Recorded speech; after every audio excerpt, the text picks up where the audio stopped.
Allahu Akbar. Bismillahirrahmanirrahim. Alhamdulillah Rabbil Alamin. Mga kaibigan, isang mga pagpalayang araw po sa atin lahat. Sumainyo sana ang kapayapaan ng puong may kapal. Alam po ninyo, hanggang ngayon, para po bang hinihingan pa rin ako ng paliwanag ng ating po mga kababayan sa kanilang mga komento.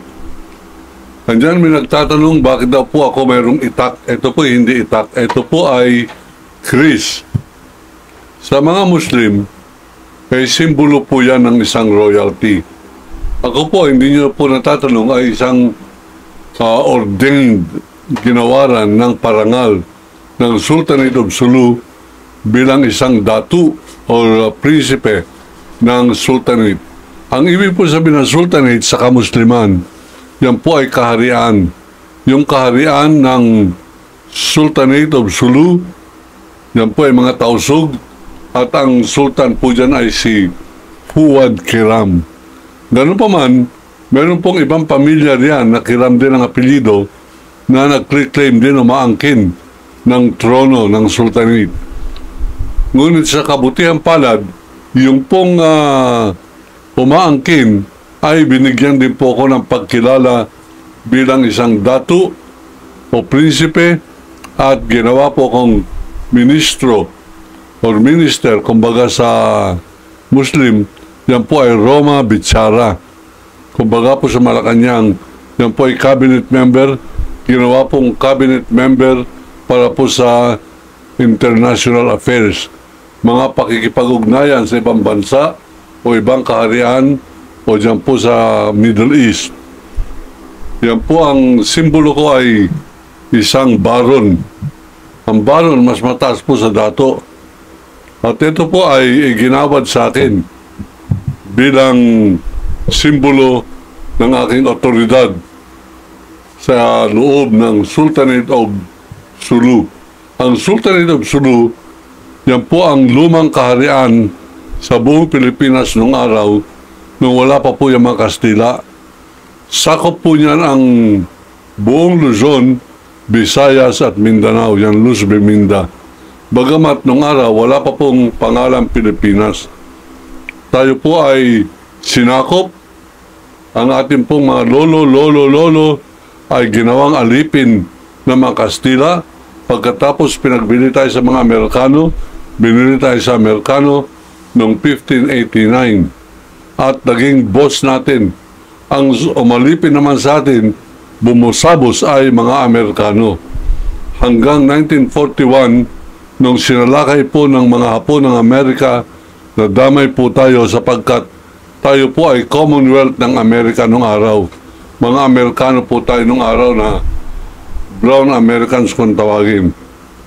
Nabigyan po tayo ng kalayaan 1946 at yung kauna-unahang Pangulo ng Republika ng Pilipinas na si Manuel Quezon ay inutusan ng Amerika na ideklara na hindi na kinikilala ng Amerika o ng gobyerno ng Commonwealth ang Sultanate of Sulu. Wala na po yung monarkiya at ang sabi niya, yung sultan ay parang ordinaryong tao na lamang.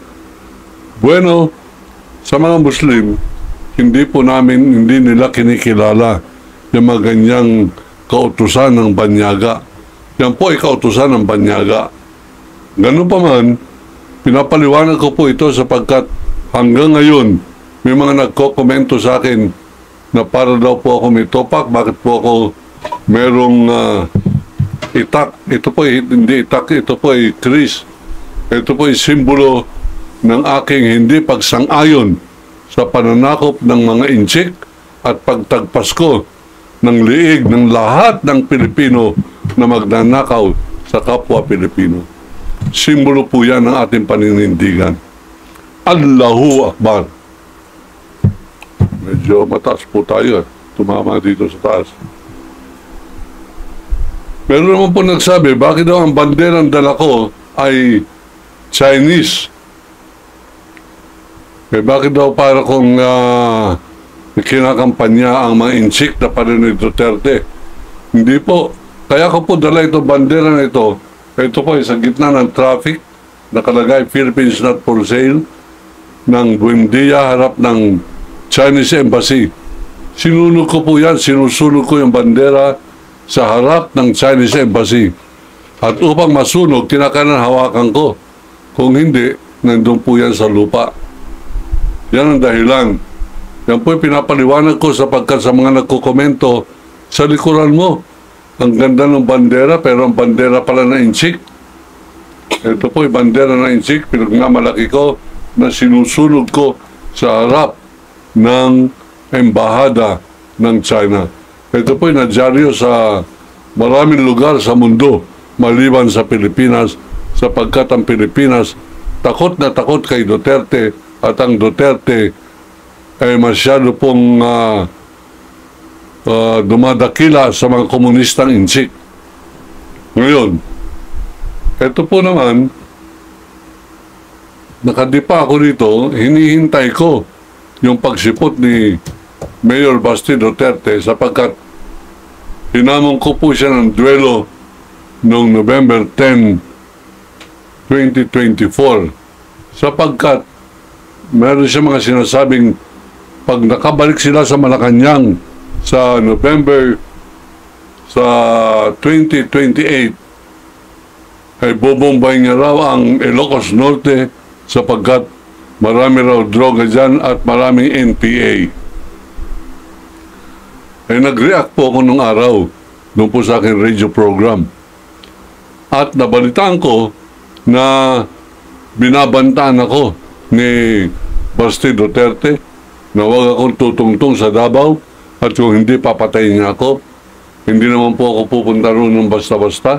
Siyempre dadaling ko ang aking pistola at hindi ko naman i-announce na, hoy, nandito ako. Ako ay pupunta lamang doon bilang isang newspaperman, isang mamamahayag, ngunit hindi po ko papayag na ako po ay kanyang ambusin. Kaya po ang ginawa ko, nung hinamon ako ng tatay niya nung araw, ng duelo, at hindi ako sinipot, hinamon ko rin siya ng duelo dito sa Luneta, hindi rin siya sumipot. Ngayon mga kaibigan, nasasadlak ang ating bansa sa napaka-bulok na politika, para po bang ang ating pong bansang gobyerno ngayon ay isang manok na walang ulo. Hindi natin iniinsulto si BBM, pero yan po ang katotohanan. Para pong wala tayong direksyon. Aaray tayo, nasabi nila, ay mga magnanakaw, nabaha tayo, gawa ng ninakaw mga pundo. Mahiya naman kayo. Hindi po mahihiya yan, Mr. President. Mga walang hiya yan. Yung mga mandarambong, kaya nga sila mandarambong, kaya hindi sila disente, hindi sila doktor, hindi sila abogadong di kampanilya, sila yung mga politiko, sapagkat hindi po sila nahihiya. Yung sabihin mo silang nahiya naman kayo. It's a tall order. Ang ibig sabihin ng tall order ay para mong sinasabihan sila ng isang imposibleng bagay. Hindi mahiya yung mga yan. Kinakailangan po dyan ay idemanda ninyo. Kinakailangan dyan ay yung ginawa ng congressman dyan po sa Batangas. Alam po ninyo, kung minsan masyado kong nababayanihan sa mga Batanggenyo eh. Andyan yung Congresswoman Luistro, andyan yung mga magigiting na tao, andyan yung ex-mayor Francisco Lirio, nandyan mga kaibigan yung mga ngayon Congressman Leviste.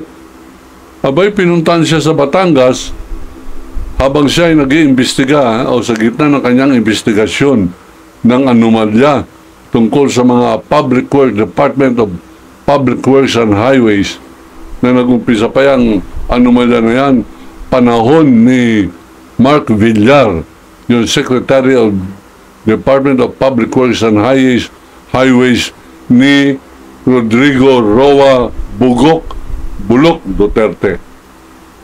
Abay, ito pong ngayon na congresswoman dyan sa congressman dyan sa, hindi ko alam kung anong district yan sa Batangas, pinuntahan po ng isang district engineer at inoferan po ng pera, may dalang pera, 10% ng 10% na pinapangako niya. Ang sabi niya, bibigyan niya ng 360 million. Ito na yung down payment, dala-dala ko, sapagkat masyado malaki yan. Ang dala ko ngayon ay 3.6 million. Mr. Congressman, iiwan ko na po sa iyo to.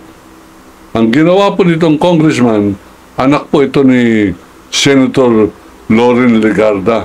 Mas marangal na bata ito, itong congressman na ito. Bakit? Hindi nito pinagtanggol si Duterte.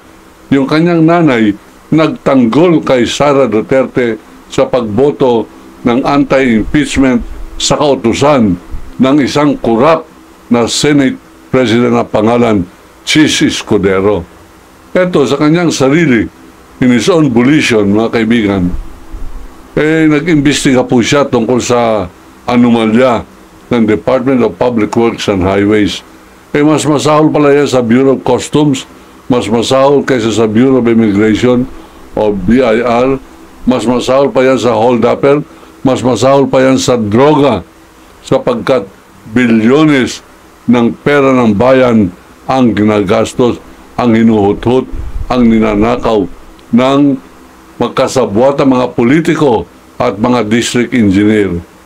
Mga kaibigan, yung pong mga kasabwat na inchik, pareho pong inchik na si Bongo, inchik po yan, tsak-tsonga yan. Meron pong balita, didemanda raw ako nito ng liber. Uulitin ko, ikaw, Senator Bongo, ay inchik. Huwag-siyang-chi yung ata sa sakip yan. Pasensya na po kayo. At yung nakakaintindi po ng inchik, yung po sinabi ko ay medyo hindi maganda. Sinabi ko ron yung parang sinasabi ni Duterte sa wikang Tagalog na PUTA. Sa Chinese po, sinasabi ko yan. Sa inchik na si Bongo, Senator ninyo, na pangalan Bongo, saksi piao out, tsaka Bongo yan na. Hindi naman po natin, hindi po natin kalaban ang mga inchik.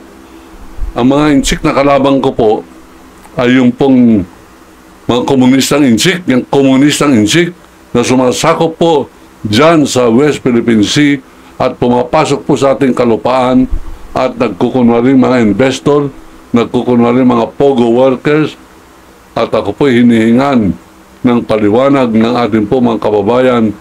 Sabi niya, kung galit ka sa inchik, bakit hindi natin napapalayas yung Henry C., yung Schumart? Bakit ko papalayasin yan? Una, hindi ko kaya. Pangalawa, lumaki na po yan, lumaki na ako, nandiyan na yung Schumart na yan. Nung araw, sapagkat ako po estudyante ng Far Eastern University, FEU, malapit lamang po yan sa Rizal Avenue, Avenida Rizal. Diyan po nag-umpisa, maliit na tindahan lamang yung Shoe Mart. Ang pangalan po niya ay Shoe Mart, yung SM. Tindahan ng mga sapatos. Ganito lamang po lapad ng tindahan nila. Itong studio po natin. Ito po ay mga 7 feet ang lapad at mga 12 feet ang haba. Ganyan lamang po ang tindahan ng araw ng Shoe Mart dyan po sa Avenida Rizal. Ngayon, kung sila po yumaman, hindi po masama loob ko riyan. Dinan po nila yan sa negosyo sapagkat ang mga inchik, mga kaibigan, kahit sa magpunta para pong mga Muslim na maranaw, negosyo ang kanila pong edukasyon. Tayo, nagpapagaling na sa English at tayo po naman ay talagang bihasa sa English. Pero ang mapapagmalaki lamang natin na imbensyon ay kudkuran ng nyug. Yan pong hindi man mag-English, Japan. Meron po silang Toyota, meron po silang Seiko Watch, meron silang Sony Electronics. Magaganda po ang kanilang mga gusali. Maunlad sila. Meron po silang mga elevator, aeroplano, train, made in Japan nung araw. Tayo, wala po. Nagpapagalingan tayo ng English para maging katanggap-tanggap na maging alipin ng mga English-speaking na mga amo. Para pong panahon ng Kastila na kinakailangan para ikaw ay nakakapasok sa mga empleo o katulong ng mga Espanyol, ng mga boss ng araw, kinakailangan magaling ka mag-Espanyol. Ganyan po nangyari sa ating pong bansa. Gano'n pa man, hindi po natin inaaway ang mga insik na yan. Meron po nagsabi sa akin na yan si Lucio Tan, na may-ari ngayon ng Philippine Airlines, Philippine National Bank, yan pong Greenfield District Development, bilyonaryo po yan. May nagsabi po sa akin, anong araw, nung estudyante pa ako, high school o elementary, yan pala yun si bumili po ng mga bote, garapa, at mga lumang dyaryo. Yan si Lucio Tan. Kung hindi ko nagkakamali, tinitirador po namin yung inchik na yan nung lastiko lamang na meron pong binalot na papel na babaltotin mo. Titiradorin mo yung kanyang binti na naka-short pants, napapatalon at tawanan po kami. Ngayon, bilyonaryo po yan at sinasaluduhan po siya ng mga general. Ba't po natin pinag-uusapan yan? Para liwanagin na hindi ko po kalaban yung mga Pilipinong inchik. Marami po akong kaibigan na Pilipino na mga inchik, mga kaibigan.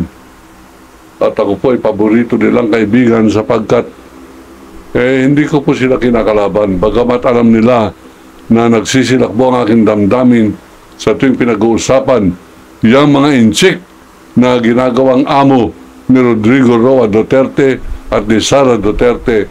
Ako po ay talaga nagre-rebelde ang aking pong puso dyan at hindi po ko papayag na tayo po ay maging probinsya ng inchik ng China. Ngayon, sapagkat masyado pong maselan at itong aking pong ibubunyag sa inyo, medyo kwentuhan ko muna kayo ng makakapagpangiti sa inyo. Ang tungkol po sa inchik. Meron pong isang tao, ito ikwento lamang po na isang media man, na nagrereklamo sapagkat sa 11 taon na siya ay may asawa, ang kanyang anak ay 11 rin. At nung bago maging 12, nagpasya yung mag-asawa na mag-birth control. Ang ibig po sabihin, pipigilin na nila ang pagbubuntis. At sapagkat maselang pong desisyon yan, nag-isip sila kung ano ang paraan na mura, anong paraan na epektibo at hindi masakit. Ang sabi nung ninong nila, abay, ang alam ko, merong paraan ng mga insik dyan sa birth control. Alamin ko kay paring Kia dyan sa kanto, yung may-ari ng bakery dyan. Abay, kinumusta po nila yung may-ari ng bakery na Filipino-Chinese, ang tawag po dyan ay Chinoy. At ang sabi ng Chinese, ako, alam ko yan, paano yan, belt control. Hindi po belt na sintro niyan, birth control, ibig niya sabihin. Alam ko yan na belt control yan, ha. Ang sabi ng lalaki, ako po ay humihingi po ng tulong sa inyo, paano po ako matutulungan ninyo, 11 taon na akong kasal, 11 anak na ang naluluwal ng aking pong misis. Nagpasya po kami na mag-birth control. Ayan na ninyo, makaanak. Sa amin na Chinese yan, ha. Sa amin ay wala yan, hindi yan problema. Sa China, 2 bilyon tao, sabi ni Mao Zedong noong araw, bawat isa pamilya, isa lamang anak, ha. Ayun, 1 bilyon lamang ang nadagdag sa amin na populasyon. Wala kaming gamit na artificial. Ang amin ay procedure lamang. Procedure daw po. Ano po sa wikang Tagalog yung procedure? Pamamaraan. Kumbaga sa technique. Ano po yung technique? Yung pang nararapat gawin. Ang sabi niya, kami na mga Chinese ay ayaw namin yung IUD. Yan ay nakaka-cancel. Yung IUD yata, yan yung ipinapasok sa ari ng babae na bumabara sa lagusan ng similya. Ayaw amin yan Hindi rin kami gamit siyang supot. Sapagkat yan, supot, yung kondom daw. Abay, para ikaw mag-shower, ikaw nakakapoti yan Hindi yan namin gusto, hindi yan na epektibo. Ang amin ay procedure lamang. Kung ano ang procedure, ang haba ng kwento natin, Ching Ikaw, wala naman bayad akin Bakit ikaw reklamo? Ako turo yung procedure. Ano nga procedure? Okay, makinig ka mabuti, hawak ka magkamali. Sapagkat pag nagkamali ka, buhay kang bata ka. Magkakaroon ka uli anak. Hindi, paano procedure? Pag ikaw yung honeymoon sa iyo asawa, pag ikaw sampa kanan, ikaw baba kaliwa. Pag ikaw baba sa sampa kaliwa, ikaw baba kanan. 100% hindi yan mabuntis. Yun lang. Ganyan ba kasimple yan? Ano lamang niya procedure hindi niya mabuntis asawa mo. Di nangyari po yan. Pagkatapos po ng 4 na buwan, nagbalik itong si Tasio, itong Pilipino, nagrereklamo. Kia, sabi niya, yung Kia, yan po yung pangalan ng inchik. Ano iyo problema? Buntis naman asawa ko. Hindi mo sunod siguro procedure. Sinunod ko procedure. Paano procedure? Sabi ng Chinese. Hindi ba sabi mo, pag ako gawa ma-honeymoon sa aking asawa, pag ako sampak kanan, ako ibaba kaliwa. Pag ako sampak kaliwa, ako baba kanan. 100% yan, hindi yan buntis. Imposible yan mabuntis bakit na buntis? Ano yung gawa? Hindi ba sabi mo, sabi niya sa inchik, pag ako sampa ng kanan, ako baba kaliwa. Pag ako sampa kaliwa, ako baba kanan. Hindi mabubuntis. Iyo ba ginawa yan? Oo, ginawa ko yan. Ginawa mo yan. Sampa ikaw kanan, ikaw baba kaliwa. Sampa ikaw kaliwa, ikaw baba kanan. Tapos buntis iyo asawa? Oo, buntis. Bakit buntis? Sabi ng insik, siguro ikaw hinto, gitna, Ayun. Baka hindi po kayo nangiti dyan pasensya na po kayo. Hindi rin po ako masyado natawa dyan Ganun pa man, mga kaibigan, ginawa ko po yan sapagkat nakaka-high blood talaga itong ating po mga senador. Pag-uusapan natin ang paraan kung paano matatanggal ito. Sapagkat ang tagal pa ng 2028, isipin ninyo, 2028, 2 taon at kalahati pa nating TTC na meron tayong Escudero, meron tayong Cayetano, meron tayong Villar, meron tayong Bongo, meron tayong Bato de la Rosa, at meron Ruben Padilla, ngayon meron pang Marcoleta. Anong klaseng sumpa itong ginawa sa atin ng tadhana, mga kaibigan? Alam po ninyo, ito si Joel Villanueva, halimbawa. Alam po ba ninyo kung saan ang galing ito si Joel Villanueva? Ito po ay isang ordinaryong Bulakenyo. Pero yung tatay niya, na kaibigan ko po at kasama ko nung araw sa Kabataan Makabayan, yan po mga leftist nung araw, mga aktivista, kasama ko po yan si Eddie Villanueva. Although magkaiba po kami ng pagkakadre. Ako po ay sa Mindanao naging kadre, siya po ay dyan sa gitnang Luzon.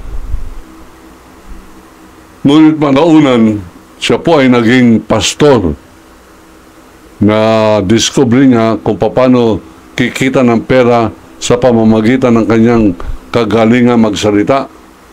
Sapagkat magaling magsalita sa mga hanay na aktivista nung araw, itong si Eddie Villanueva. Kasama po namin yan sa Kilusan Makabayang KM sa ilalim ni Supremo Jose Maria Sison. Yung pong tinatawag ng mga Amerikano na Communist Party Chairman ng Pilipinas. Diyan po kami nag-aral ng tungkol sa gobyerno, diyan kay Joma Season, tungkol sa pagkamakabayan. Malalim po yan. Talaga pong nationalista yan, nationalist. Talaga nagmamahal sa ating bansa. Bagamat siya ay pinaratangan ng isang communist party, sapagkat yung mga doktrinang kanyang pinapakalat ay may pagkakahawig sa pinapakalat sa ilalim ng libro na Little Red Book ni Mao Zedong. Pero saka na po natin pag-usapan yan. Ang pag-usapan po natin ay sa kagalingan ni kasamang Eddie Villanueva sa pagtatulumpati bilang aktivista. Ginamit niya po yan sa sisimula ng Jesus is Lord. Sa mga tuwid, kung ang Davao, meron pong Kingdom of Jesus Christ ni Pastol, hindi na po Pastor, Pastol ng Kalabaw, Pastol Kibuloy. Abay, ito pong Pastol ng Bulacan ng pangalan Eddie Villanueva ay naging matagumpay din sa kanyang Jesus is Lord crusade. Katunayan, ang paggamit niya ng Jesus is Lord ay nakapagpayaman po sa simpleng pamilya ng Villanueva diyan po sa Bukawi, Bulacan.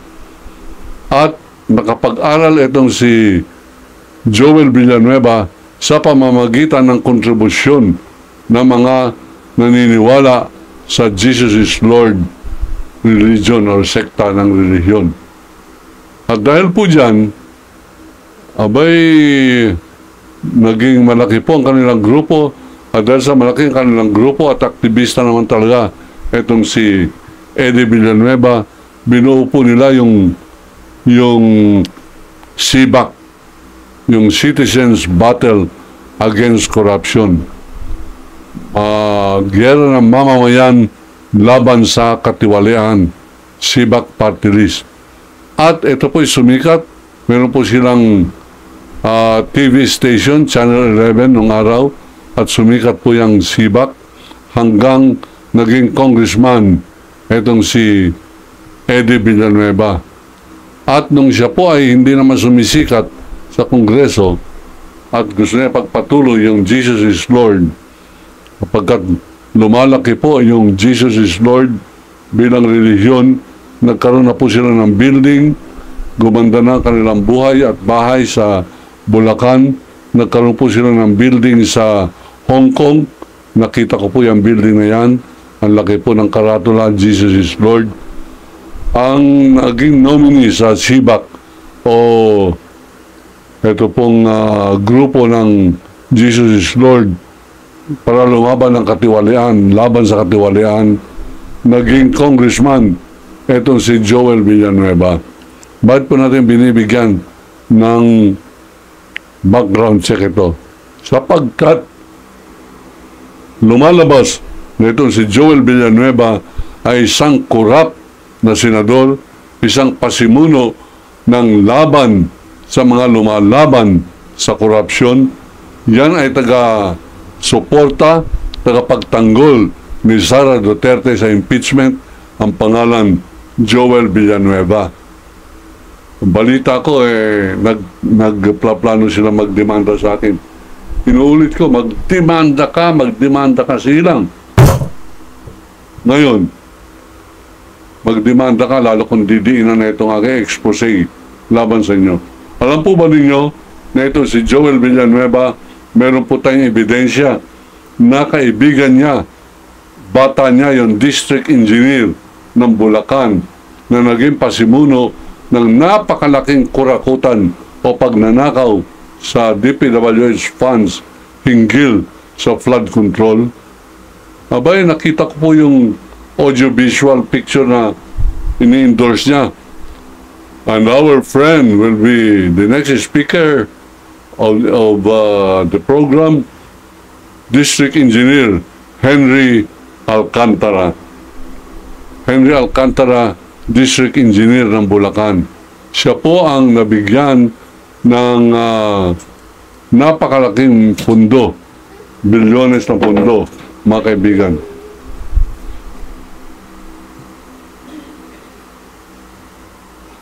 At tayo po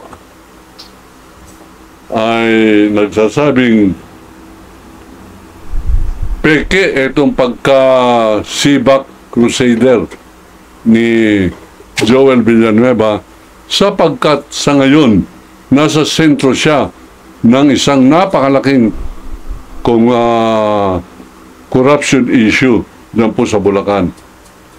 Senador at hayagan na kakampi ni Chis Escudero, parating nagpo-point of order kay Risa Hontiveros, parating sumasalungat, masyado maka-Duterte.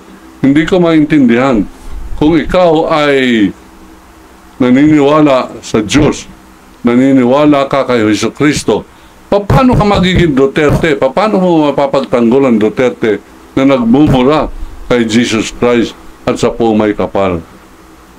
Paano? Ang ibig sabihin, niloloko po tayo nitong si Joel Villanueva. Ano pong ang ating pong kasagutan dyan? Abay, tayo po ay gagawa ng mga paraan kung paano po madidemanda yan sa kanyang involvement sa napakalaking pagnanakaw sa pundo ng bayan na nakalaan para po sa pagsawata ng pagbabaha. Alam po ninyo, yung baha, napakalaking pinsala na idudulot po niyan sa ating pong mga kababayan. At ngayon, lumalabas na mas malaki ang pinsalang na idudulot niya sa ating pong gobyerno, sa ating sense of well-being, sa ating dangal bilang Pilipino, pag ito po ay hindi natin inaksyonan, pag ito po ay ating pong pinabayaan, pag ito po ay ating pong kinonsinti. Abay, talaga pong kasumpa-sumpa po itong ating lahi. Kasumpa-sumpa ang ating lahi sapagkat pinapayagan natin na maghari ang kasamaan, ang kadiliman, at ang mga korap na senador dito po sa ating bansa. Dapat po kumilos tayo. Pag-aralan na natin kung yan ay kailangan ko pong pangunahan ang prosecution ng mga tiwaling senador. Pangungunahan ko po yan. Sino-sino po yung mga tiwali? Lahat ng 19 senators na nagtatanggol sa isang napakurap na vice president sa impeachment proceedings na yan. Lahat po yan ay traidor. Lahat po yan ay kinakailangan ay akusa natin, kinakailangan parusahan natin. Ang objektiba natin, tanggalin sa pwesto etong si Escudero, tanggalin sa pwesto etong si Bato, etong si Cayetano, Villanueva, Robin Padilla, at mga ilang pang kakampi nila. Pareho na po yung mga angkan na mandarambong sa DPWH at insertion masters ng mga Villar family. Yan po ang ating pong susunod na proyekto, at tayo po ay humingi ng inyong suporta, hindi po pera. Suporta po para malaman ng taong bayan at malaman nila Chis Escudero na malaki ang suporta ng kawal ng demokrasya sa gagawing pakikipaglaban, laban po sa katiwalian at pagiging aso ng katiwalian ng ating pong karamihan ng mga senador. Ako po ang kawal ng demokrasya nagsasabing iniibig ko ang Pilipinas. Allahu Akbar. China, layas!